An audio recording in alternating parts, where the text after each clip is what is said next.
Hermanos y hermanas, una vez más quiero expresar mi gratitud a Dios por permitirnos reunirnos en esta tercera noche de nuestro congreso titulado Preparados para el gran encuentro con nuestro Dios.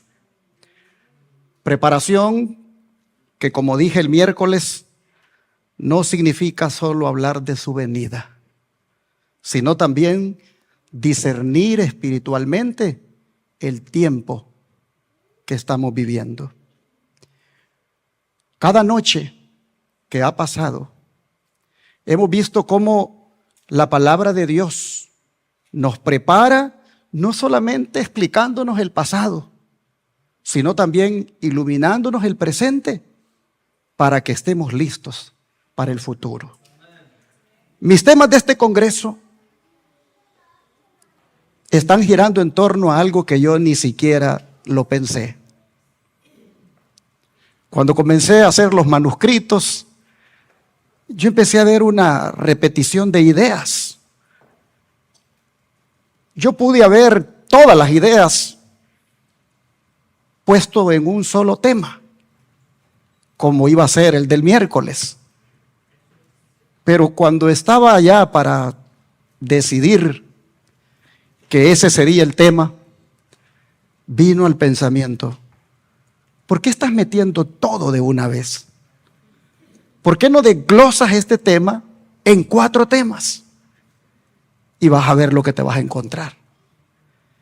Y así fue, hermanos, como han salido estos 4 mensajes con el que voy a presentar mañana, que están girando en torno a la autoridad. Están girando en torno a la adoración. Están girando en torno a la lealtad, en torno a la confianza y en torno a la conciencia o libertad religiosa. Aspectos elementales con los cuales somos y seremos confrontados antes que Cristo venga, y que depende cómo respondamos a cada uno de ellos, determinará nuestra preparación para encontrarnos con nuestro Dios. Todos estos aspectos pude haberlos tratado en un solo sermón, pero como les dije, fui impresionado para desglosarlo en varias partes, y me he dado cuenta que en cada sermón estos aspectos son reiterados. De manera que en ese contexto, déjenme a manera de resumen mostrarles cómo la primera noche vimos a Egipto representando el momento en que el Estado quiso ocupar el lugar de Dios. Escuchamos a Faraón preguntando: ¿quién es Dios para que yo oiga su voz? Y descubrimos que detrás de esa pregunta estaba el intento del poder humano de colocarse por encima de la autoridad divina. Luego avanzamos hacia Babilonia y vimos algo todavía más solemne, que ya no era solamente un gobernante cuestionando a Dios, era un Estado utilizando su autoridad para imponer adoración. Miles se inclinaron, 3 permanecieron de pie. Y aprendimos que la verdadera prueba nunca fue la estatua. La verdadera prueba fue la lealtad. Es decir, ¿quién tendría la autoridad suprema sobre la conciencia? ¿Dios o el hombre? Y mientras hemos estudiado estas cosas, hemos recordado también acontecimientos recientes que han llamado la atención de miles de personas, como la reunión en Washington, en el National Mall, donde políticos y religiosos han hablado de rededicar América a Dios. Escuchamos expresiones como volver a Dios, proteger la familia, restaurar valores, salvar la nación, recuperar principios cristianos. Y la pregunta que hemos venido haciendo durante este congreso no es si esas expresiones suenan bien. La pregunta es, ¿hacia dónde conduce todo esto? Porque la historia demuestra que cuando la política comienza a hablar el lenguaje de la religión, algo muy serio comienza a desarrollarse y muchos no lo disciernen. Y esta noche, en la tercera parte de la serie, cuando la política comience a hablar el lenguaje de la religión, vamos a continuar avanzando en esa línea histórico-profética. Porque después de Babilonia surgió otro poder. Un poder que dominó al mundo. Un poder que persiguió a los seguidores de Cristo. Un poder que entendió que para controlar a los hombres no bastaba con gobernar sus cuerpos, sino que también había que gobernar su conciencia. Me refiero a Roma, el imperio que exigió lealtad espiritual. Abramos la Biblia en Apocalipsis 13, versículo 2. Apocalipsis 13, versículo 2.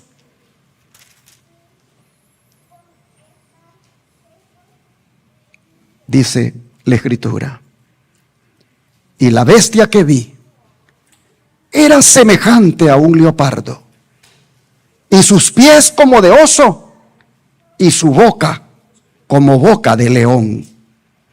Y el dragón le dio su poder y su trono y grande autoridad. Hermanos, en esta sección de nuestro tema, quiero que nos concentremos especialmente en la última parte del versículo. La frase que dice, y el dragón le dio su poder y su trono y grande autoridad. En Apocalipsis 12, nosotros sabemos que ese dragón representa a Satanás, obrando a través del imperio romano. Fue Roma la que intentó destruir al niño Jesús mediante el decreto de Herodes. Fue Roma la que crucificó a Cristo. Fue Roma la que persiguió a los apóstoles y a la iglesia primitiva. Por eso cuando llegamos aquí a Apocalipsis 13, encontramos que el dragón aparece transfiriendo su poder, su trono y su autoridad. Pero lo hace a través del imperio romano. Cuando Juan escribió estas palabras, el imperio romano dominaba el mundo conocido. Roma era la superpotencia de su tiempo. Sus ejércitos atravesaban continentes. Sus caminos conectaban naciones. Sus leyes gobernaban pueblos. Sus emperadores eran temidos desde Britania hasta el Medio Oriente. Y parecía que nadie podía detener al imperio romano. Pero Roma tenía un problema. Un pequeño grupo de hombres y mujeres que afirmaban que había una autoridad superior a César. Se les llamaba los cristianos. Para Roma, la religión era una herramienta de unidad política. Los pueblos podían tener muchos dioses. Los pueblos podían tener muchas costumbres. Pero todos debían reconocer la supremacía del imperio. Y poco a poco comenzó a desarrollarse algo extraordinario. Los emperadores dejaron de ser vistos solamente como gobernantes. Comenzaron a ser venerados. Comenzaron a recibir incienso. Comenzaron a recibir homenaje. Comenzaron a recibir títulos divinos. Y llegó el momento cuando se esperaba que todos dijeran: César es el Señor. Pero los cristianos respondían: Cristo es el Señor. Y allí comenzó el conflicto, porque Roma no estaba exigiendo solamente obediencia política. Roma estaba exigiendo lealtad espiritual. Y cuando el poder civil exige lo que le pertenece a Dios, como es la conciencia, allí, hermanos, entra inevitablemente la persona en conflicto. Miles de cristianos fueron llevados a las cárceles en ese tiempo. Miles fueron torturados. Miles fueron llevados a los coliseos romanos. Miles murieron en las arenas. No porque fueran criminales, no porque fueran rebeldes, no porque fueran violentos. Murieron porque se negaron a entregar a César una lealtad que pertenece solamente a Cristo Jesús. Y hermanos, ahí encontramos una de las lecciones más importantes de toda la historia humana. Cuando el Estado reclama la adoración, inevitablemente termina persiguiendo la conciencia. Y ustedes, si hay una palabra que ustedes se van a quedar con ella en este congreso, es la palabra conciencia. Si me oyen que en todos los temas estoy hablando de la palabra conciencia, es porque, hermano, hermana, eso es lo que se te va a hacer violentado en un futuro cercano. Es porque eso es lo que se te va a pisotear. Eso es lo que va a ser amenazado. Y hay algo que debemos entender esta noche. Roma descubrió algo que muchos imperios han descubierto a lo largo de la historia: que es más fácil gobernar un pueblo cuando se le controla la conciencia. Porque quien controla la conciencia, controla las decisiones. Quien controla la conciencia, controla las convicciones. Quien controla la conciencia, controla la lealtad. Y por eso Roma comenzó a exigir algo que pertenecía solamente a Dios. No bastaba con pagar impuestos. No bastaba obedecer las leyes. No bastaba respetar el gobierno. Roma quería adoración. Roma quería homenaje. Roma quería incienso. Roma quería que los hombres reconocieran que la autoridad suprema estaba sentada en el trono imperial. Y allí fue donde los cristianos trazaron una línea que no estaban dispuestos a cruzar. Ellos podían obedecer las leyes civiles. Ellos podían respetar a las autoridades. Ellos podían orar por los gobernantes, pero no podían adorar a César, porque sabían que la adoración pertenece únicamente al gobernante celestial. Por eso Pedro escribió lo siguiente en la primera carta, capítulo 2, versículo 17. Primera de Pedro 2, verso 17.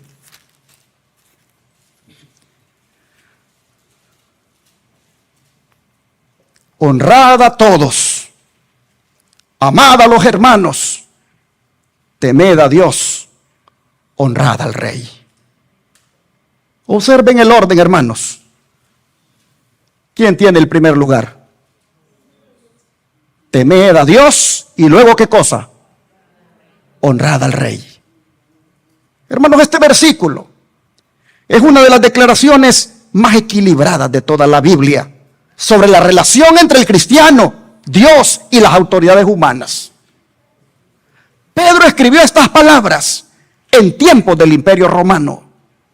El emperador gobernaba con poder absoluto cuando Pedro escribió estas palabras. Y sin embargo, Pedro está estableciendo aquí claramente los límites de la lealtad cristiana. Miren los 4 imperativos que hay aquí. Primero dice, honrad a todos. Es decir, el cristiano debe respetar la dignidad de cada ser humano. No importa si es rico, si es pobre, si es poderoso o es humilde. Cada persona fue creada a la imagen de Dios. El Evangelio nos enseña a tratar a los demás con respeto y consideración. La verdadera fe no produce arrogancia, produce respeto. Por eso dice Pedro, ¿qué cosa? A ver, ¿qué dice? Honrad a ¿cuántos? A todos. Pero luego dice, amad ¿a quién? A los hermanos. Y aquí Pedro va más allá del respeto. A todos debemos honrarlos. Pero a los hermanos debemos ¿qué cosa? Amarlos. La iglesia debe ser una familia espiritual, ¿sí o no? En tiempos de persecución, los creyentes sobrevivieron porque aprendieron a sostenerse unos a otros, porque se amaban los unos a los otros. El amor fraternal es una evidencia visible del discipulado cristiano y tristemente se está perdiendo en las iglesias. Hay contienda en las iglesias, hay discordia entre hermanos, hay desacuerdos, no hay unidad. El imperativo de amar a los hermanos se está perdiendo. Hay envidia, hay rivalidad. El diablo sabe que si vivimos así, en discordias, en desacuerdos, peleados unos con otros, criticándonos por detrás, el diablo sabe que así no nos vamos a sostener los unos a los otros en medio de la prueba. Antes bien nos vamos a traicionar los unos a los otros. Por eso el imperativo, amad a los hermanos, sigue siendo válido en este tiempo.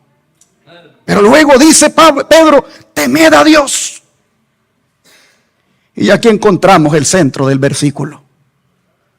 Porque Pedro no dice, temed al rey. Dice, temed ¿a quién? A Dios. Hermanos y hermanas, el temor bíblico significa reverencia, significa obediencia, significa sumisión absoluta. Solo Dios merece la adoración. Solo Dios es dueño de la conciencia. Solo Dios tiene autoridad suprema sobre la vida humana. Por eso cuando las autoridades humanas entran en conflicto con la voluntad divina, el cristiano ya sabe a quién debe obedecer. Y luego agrega, honrad al rey. Pedro no dice que el rey debe ser adorado. Pedro no dice que el rey hay que arrodillársele. Pedro dice que el rey debe ser honrado. Hay una diferencia enorme entre adorar y honrar. La honra, hermanos, pertenece a las autoridades, pero la adoración pertenece únicamente a Dios. Los cristianos de los primeros siglos, ellos respetaban al emperador, pagaban los impuestos, obedecían las leyes justas. Pero cuando Roma exigió incienso para César, los cristianos dijeron, no podemos hacerlo, porque la honra tiene límites. En cambio, la adoración, esa no. Hermanos, este texto es muy importante para el tiempo final, porque a medida que la profecía avance, vamos a ver una creciente unión entre el poder político y el poder religioso.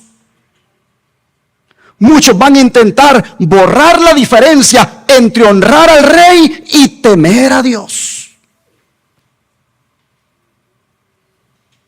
Pero Pedro mantiene la línea claramente trazada. Él dice, honrad al rey, pero temed a Dios. Hermanos y hermanas, cuando el Estado actúa dentro de su esfera, merece respeto, ¿sí o no? Pero cuando intenta ocupar el lugar de Dios, allí, hermanos, el Estado debe encontrarse con una conciencia fiel. Los mártires de Roma entendieron este principio. Ellos podían inclinar la cabeza ante el emperador como gobernante, pero nunca podían inclinar la rodilla ante él como Dios. De manera, hermanos y hermanas, que la verdadera lealtad cristiana es equilibrada. No somos rebeldes, no somos anarquistas. Respetamos a las autoridades, oramos por los gobernantes, cumplimos con nuestros deberes ciudadanos, pero por encima de todo está nuestro Dios. Por eso Pedro establece un orden que jamás debe invertirse. Honrad a todos, amad a los hermanos, temed a Dios, honrad al rey. Porque el día que un rey, un gobierno o un poder humano pretende recibir el lugar que pertenece únicamente a Dios, el cristiano debe responder como los apóstoles. ¿Qué cosa? Es necesario obedecer a Dios antes que a los hombres. Hermanos, esta declaración cambió la historia. Porque los apóstoles estaban reconociendo algo que los imperios nunca han querido escuchar. Que existe una esfera donde el Estado no puede entrar. Y esa esfera se llama conciencia. La conciencia, como hemos dicho, pertenece a Dios. El cuerpo puede estar bajo la autoridad de los gobiernos, pero la conciencia, esa pertenece exclusivamente al Creador. Y hermanos, cuando Roma intentó invadir este terreno sagrado, allí comenzó la persecución. Mire cómo lo dice el don de profecía. Nerón y César eran conocidos por el mundo como grandes hombres. ¿Pero los consideraba Dios así? No. No estaban unidos por una fe viva al gran corazón de la humanidad. Estaban en el mundo y comían, bebían y dormían como hombres del mundo. Pero eran ¿qué cosa? Satánicos en su crueldad. Donde quiera que fueran esos monstruos de la humanidad, su senda quedaba señalada por el derramamiento de sangre y la destrucción. El mundo los alabó mientras vivieron, pero cuando fueron sepultados, el mundo se regocijó. La historia de la iglesia primitiva atestigua que se cumplieron las palabras del Salvador. Los poderes de la tierra y del infierno se coligaron para atacar a Cristo en la persona de sus discípulos. El paganismo previó que de triunfar el evangelio, sus templos y sus altares serían derribados. Y reunió sus fuerzas para destruir el cristianismo. Encendióse el fuego de la persecución. Los cristianos fueron despojados de sus posesiones y expulsados de sus hogares. Todos ellos sufrieron un gran combate de aflicciones. Experimentaron vituperios y azotes, y además de esto, prisiones y cárceles. Muchos sellaron su testimonio con su sangre. Nobles y esclavos, ricos y pobres, sabios e ignorantes, todos eran muertos sin misericordia. Estas persecuciones que empezaron bajo el imperio de Nerón, cerca del tiempo del martirio de Pablo, continuaron con mayor o menor furia por varios siglos. Los cristianos eran inculpados calumniosamente de los más espantosos crímenes y eran señalados como la causa de las mayores calamidades, como son hambres, pestes y terremotos. Como eran objeto de los odios y sospechas del pueblo, no faltaban los delatores que por vil interés estaban listos para vender a los inocentes. Se los condenaba como rebeldes contra el imperio, enemigos de la religión y azotes de la sociedad. Muchos eran arrojados a las fieras o quemados vivos en los anfiteatros. Algunos eran crucificados, a otros los cubrían con pieles de animales salvajes y los echaban a la arena para ser despedazados por los perros. Estos suplicios constituían a menudo la principal diversión de las fiestas populares. Grandes muchedumbres solían reunirse para gozar de semejantes espectáculos y saludaban la agonía de los moribundos con risotadas y aplausos. Oh, hermanos, qué declaración inspirada, más solemne la que hemos leído. Amerita para que por lo menos 6 verdades sean destacadas esta noche de ella. Siendo la primera, que toda sociedad que rechaza a Dios, termina produciendo crueldad, pues dice que Nerón y César eran satánicos en su crueldad, y que donde quiera fueran esos monstruos de la humanidad, su senda quedaba señalada por el derramamiento de la sangre y la destrucción.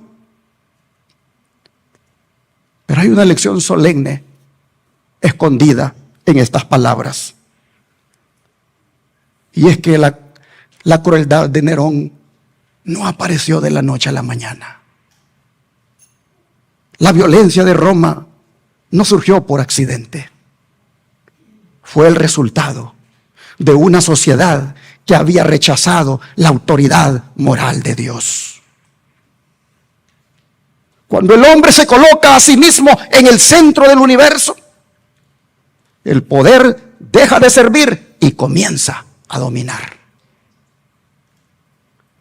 Cuando Dios es expulsado del trono del corazón, algo más ocupa su lugar.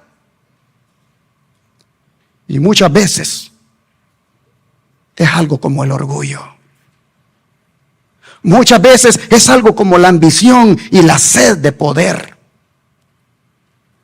Nerón tenía ejércitos, tenía riquezas, tenía autoridad, tenía un imperio a sus pies, pero no tenía a Dios gobernando su vida.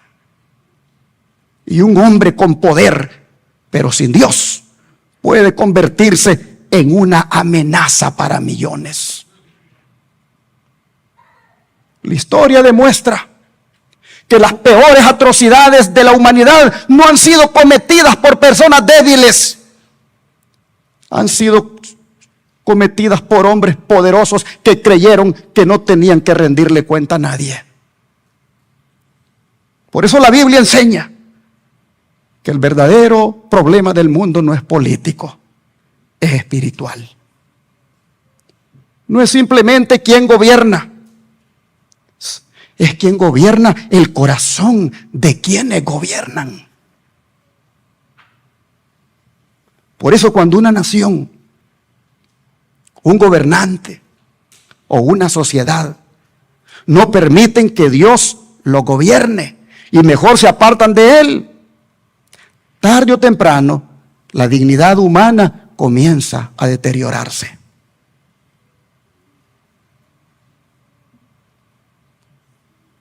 Pero cuando Cristo reina en el corazón, aún el hombre más poderoso aprende que su autoridad debe ejercerse con justicia, con pasión y con temor de Dios.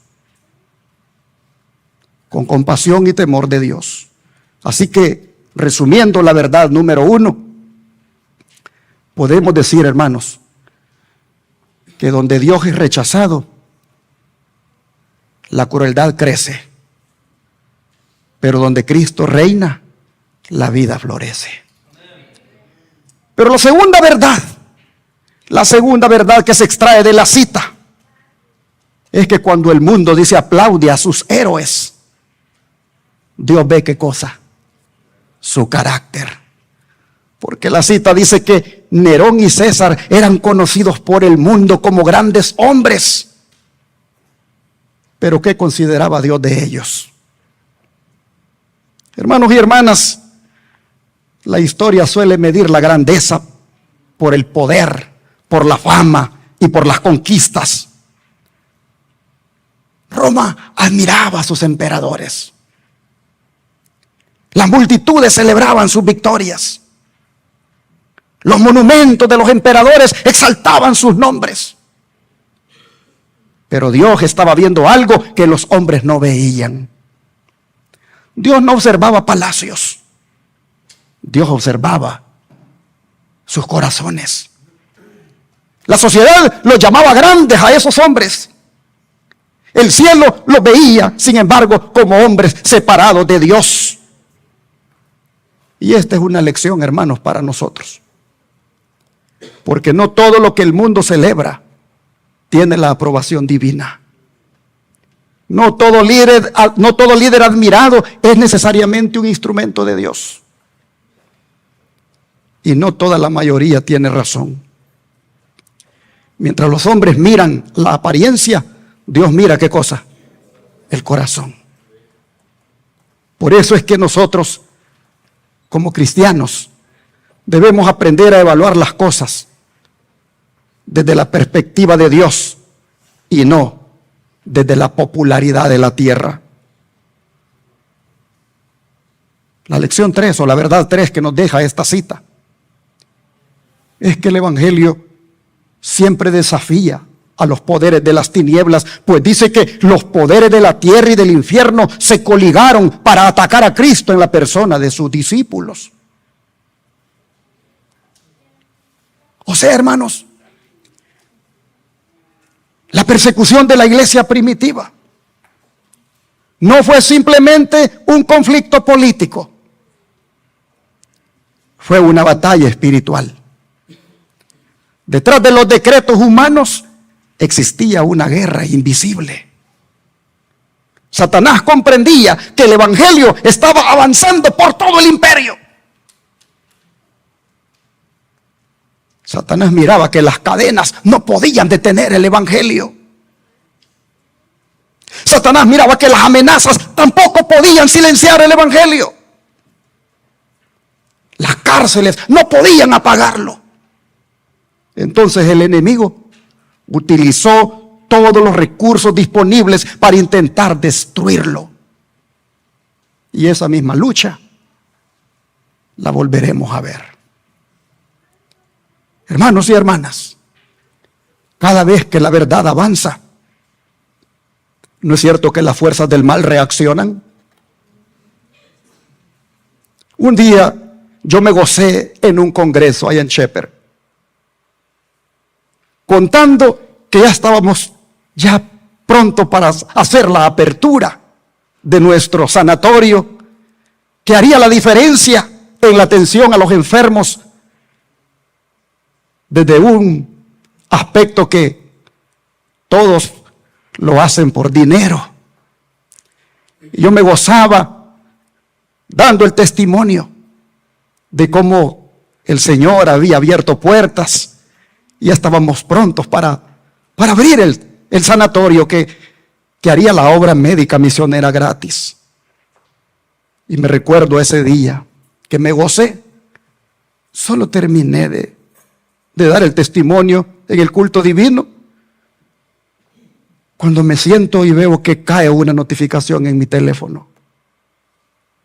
Y eran las cosas más horribles que yo estaba leyendo acerca de mí. Unas cosas sucias. Yo dije, Dios mío, ¿quién es esta persona? Y entonces yo llegué a una conclusión, que cada vez que avance la obra, los ataques vendrán. Porque a partir de allí, yo fui objeto de correos electrónicos constantemente, diciendo las cosas más horribles de mí, difamándome de una manera tan fea, que yo decía, ¿quién es esta persona? Hasta que tuve que acudir a las autoridades y les dije, rastreen estos correos, porque miren todo lo que están diciendo aquí. Y miren el video que viene aquí al final del correo. En este video esta persona tiene un arma y está quemando mi foto y dice que así me va a destruir. Y me recuerdo que las autoridades dijeron, ¿y de quién sospechas? No, aquí en el templo los hermanos son lindas personas. Los hermanos que conozco también, adventistas, Sí, podrán algunos no estar de acuerdo conmigo, pero no sospecho de ninguno. Y fue interesante cuando un detective de la Policía Estatal de Texas me llamó y me dijo: el FBI me ha pasado tu caso y quiero ir a verte para que platiquemos. Y llegó el detective y me dijo: ya rastreé los correos electrónicos y está difícil encontrar quién es esta persona, porque un correo te lo ha mandado de Suiza, otro de Francia, otro de Canadá, y no se pueden traquear. ¿Tienes a alguien de quien tú sospeches? Y le digo: no, no tengo a nadie. Y por ahí nos fuimos. Y le dije: mira esto que tengo en WhatsApp, porque eso sí no lo había entregado. Y cuando agarró el WhatsApp el policía: dame estas screenshots, me dice, y voy a rastrear este teléfono de dónde es. Y llegó hasta el fondo y me dijo: esto viene de Venezuela. Esta es una persona que desde Venezuela te está acosando. Déjanos investigar si está aquí en el país o está afuera. Y hermano, fue interesante ver cómo ellos hicieron la investigación. Y me dice: ya rastreamos en el Departamento de Justicia, en el Departamento de Migración, y no hay rastro de que esa persona esté aquí. Esa persona desde afuera te está acosando, te está haciendo la vida imposible, y simplemente ignóralo. Pero vamos a hacer algo. Vamos a pasar este caso a la Interpol y que la Interpol se encargue de buscarlo. Hermanos, desde ese día me dejaron en paz. Desde ese día no volvieron más a molestarme, porque yo lo dije públicamente en la iglesia, así como lo estoy diciendo hoy. Y como esa persona siempre me escuchaba los sábados cuando predicaba, escuchó que el Interpol podía ir con él en cualquier momento. Hermanos, ¿pero por qué estoy contando esto? Porque estoy poniendo un ejemplo de cómo cada vez que la verdad avanza, las fuerzas del mal reaccionan. Y nosotros hemos leído en el don de profecía cómo los cristianos en Roma fueron difamados, cómo les echaron las culpas del hambre, de los terremotos, de las catástrofes que pasaban en Roma. ¿No te dice eso, hermano, hermana, que nosotros también nos van a echar las culpas también cuando empiecen a caer los juicios de Dios? Hermanos, cada vez que Cristo transforma vidas, Satanás procura levantar oposición. Pero la historia demuestra que ninguna fuerza humana o demoníaca puede destruir la obra que Dios ha decidido sostener. Por eso, la cuarta verdad no deja de ser relevante. Y es que la fidelidad se revela cuando se pierde la comodidad. Pues la cita dice que los cristianos fueron despojados de sus posesiones y expulsados de sus hogares. Hermanos y hermanas, es fácil ser fiel cuando todo marcha bien. Es fácil seguir a Cristo cuando no hay costo.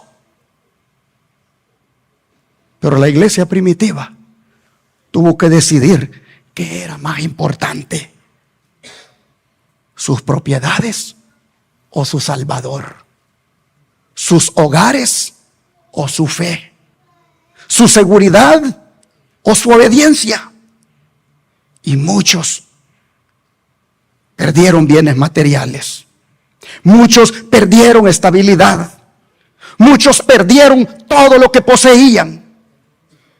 Pero descubrieron algo extraordinario, y es que podían perder sus pertenencias, pero nunca perder a Cristo. Y aquí, hermanos, hay para nosotros una gran lección, y es que si tenemos a Cristo, seguimos siendo ricos aunque nos quiten todo lo que tengamos. Si más adelante te quitan tu casa por ser fiel, si más adelante te quitan tu trabajo por ser fiel, si más adelante te quitan tus posesiones por ser fiel, tú seguirás siendo rico porque tendrás a Cristo Jesús contigo. La fe auténtica, hermanos, se manifiesta cuando el discipulado exige sacrificio. La prueba no crea fidelidad, antes bien la revela. Por eso la quinta verdad, hermanos, no puedo dejar de mencionarla. Y es que la verdad tiene mártires porque tiene valor eterno. Pues dice aquí la cita que muchos sellaron su testimonio con su sangre. Hermanos y hermanas, los cristianos de Roma comprendieron una verdad. Y es que el mundo moderno muchas veces ha olvidado que hay cosas que son más importantes que la propia vida. Los cristianos de la iglesia primitiva entendían que la eternidad es más real que el Coliseo romano. Ellos entendieron que la corona de Cristo era más valiosa que la aprobación del César. Ellos entendieron que la verdad merecía ser defendida, aun cuando el precio fuera la muerte. Ellos no murieron porque amaban el sufrimiento. Murieron porque amaban a Cristo antes que a sí mismos. Su sangre se convirtió en una poderosa predicación. Las fieras podían destruir el cuerpo, pero no podían destruir el testimonio que ellos daban. Y cada mártir declaraba al mundo que Jesucristo valía más que cualquier cosa que Roma les pudiera ofrecer. El punto 6 o la verdad 6 dice que el pueblo de Dios puede ser calumniado, pero ¿qué cosa? No abandonado. Pues dice que los cristianos eran inculpados calumniosamente de los más espantosos crímenes. Sí, porque una de las armas favoritas de Satanás siempre ha sido la mentira y la difamación. Cuando no puede derrotar al pueblo de Dios por la fuerza, Satanás intenta destruir su reputación. Los cristianos fueron acusados de delitos que jamás cometieron allá en Roma. Fueron convertidos en chivos expiatorios de las tragedias nacionales que ocurrieron en el imperio. La opinión pública llegó a creer las falsedades. Pero Dios conocía la verdad y eso fue suficiente. La misma situación, hermanos y hermanas, se va a repetir con nosotros antes del regreso de Cristo. Nosotros como fieles no seremos comprendidos, antes bien seremos malinterpretados. Seremos acusados, seremos señalados. Pero la aprobación más importante no será la de la multitud, será la de Dios. Porque va a llegar el día, hermanos, cuando Dios va a corregir todos los juicios equivocados aquí en la tierra. Y aquellos que fueron despreciados por los hombres, finalmente serán honrados por el Rey del universo. Pero no cabe duda, mis hermanos, que detrás de Roma no estaba solamente una estructura política. Detrás de Roma estaba el mismo conflicto que comenzó en el cielo. Y es quién tiene derecho a gobernar, Dios o el hombre. Y mientras miles eran llevados a los anfiteatros, mientras miles eran arrojados a las fieras, mientras miles morían por su fe, el cielo observaba algo extraordinario. Observaba que hombres y mujeres comunes demostraban aquí en la tierra que la conciencia puede permanecer libre aun cuando el cuerpo esté encadenado. Y eso nos lleva a una conclusión importante. Y es que la verdadera libertad no es hacer lo que uno quiere. La verdadera libertad es obedecer a Dios aunque el mundo entero piense diferente. Mira qué cosa. Roma cayó. Sus ejércitos desaparecieron. Sus emperadores murieron. Sus palacios quedaron en ruinas. Pero el testimonio de aquellos cristianos sigue hablando hasta hoy. Así que, mis hermanos, esta noche hemos visto cómo Roma llegó a exigir algo que nunca debió exigir. No se conformó con gobernar territorios. No se conformó con gobernar ciudades. No se conformó con gobernar cuerpos.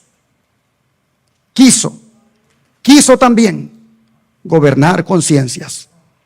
Y por eso los cristianos fueron llevados a los tribunales. Por eso fueron llevados a las cárceles. Porque Roma les hacía una pregunta. ¿Quién es el Señor? Y para muchos la respuesta era bien fácil. Solo era de agarrar un poquito de incienso y decir: César es el Señor. Y allí la persecución se acababa. Ahí la persecución terminaba. Pero aquellos cristianos entendieron algo. De que la conciencia pertenece a Dios, y por tanto cuando les decían: ¿quién es el Señor?, ellos decían: Cristo es el Señor. Y por eso perdieron propiedades, perdieron libertad, perdieron la vida. Porque cuando el imperio les exigía lealtad, ellos decidieron ser leales solo al Señor. Hermanos, la razón por la que aquellos cristianos permanecieron fieles no fue porque fueran más fuertes que tú. La razón por la que aquellos cristianos permanecieron fieles no fue porque fueran más fuertes que nosotros. Ni tampoco fue porque fueran héroes. No fue porque fueron extraordinarios. La única razón por la que ellos permanecieron firmes, fieles, fue porque tuvieron una íntima relación con Jesús. Conocían a Jesús de verdad. No tenían información acerca de Jesús, lo conocían por experiencia. Y cuando uno conoce verdaderamente a Cristo, ningún César puede ocupar su lugar. Ningún imperio puede ocupar su lugar. Ningún gobierno puede ocupar su lugar. Ninguna autoridad humana puede ocupar su lugar. De manera que, para ir terminando este mensaje, quiero invitarte a leer Filipenses 2, 9 al 11. Filipenses 2, 9 al 11.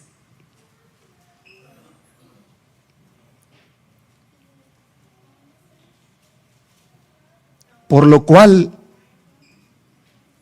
Dios también le exaltó hasta lo sumo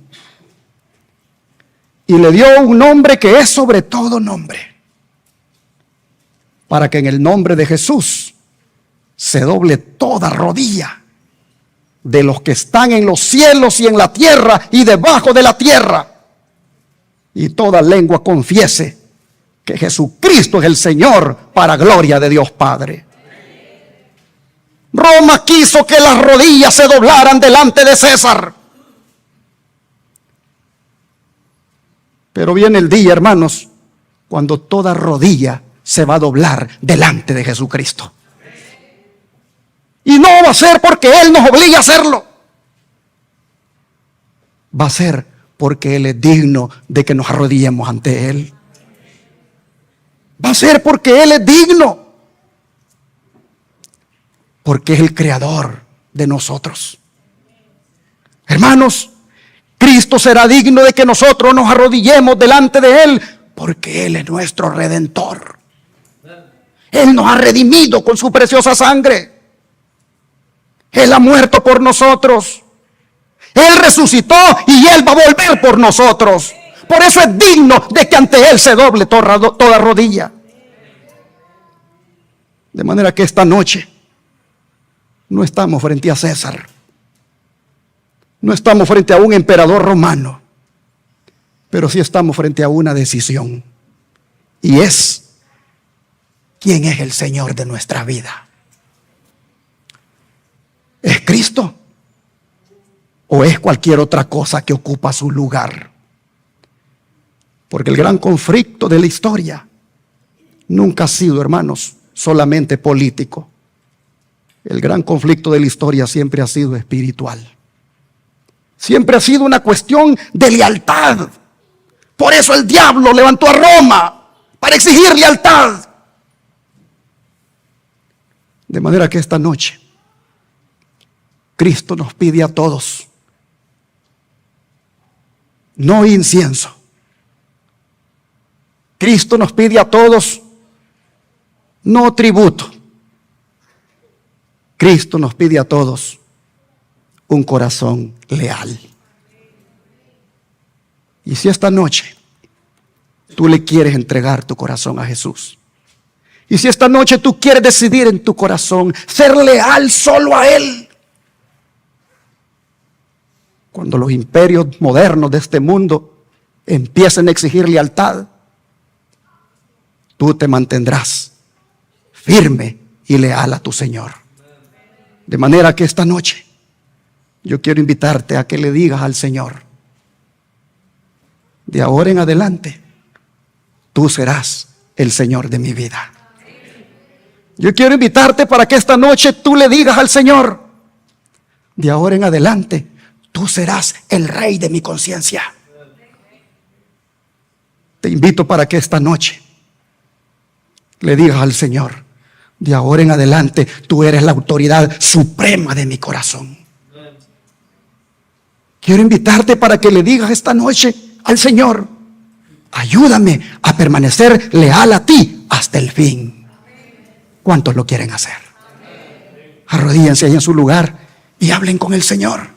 Díganle estas cosas. Entréguenle su corazón a Jesús.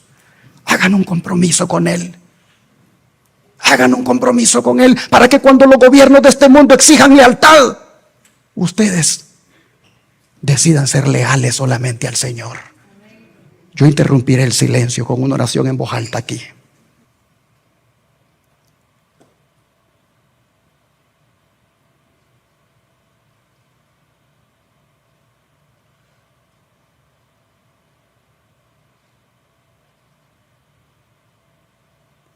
Padre Santo, en esta hora nuestro corazón solo es para ti. Te lo entregamos, Señor. No queremos tener un corazón dividido. Queremos que sea todo tuyo. Te rogamos que te entronices en nuestro corazón. Te rogamos, Señor, que gobiernes nuestras decisiones, nuestras emociones, nuestros sentimientos. Te rogamos, Señor, que desde nuestro corazón ordenes y corrijas todo lo que tengas que hacer en nuestra vida.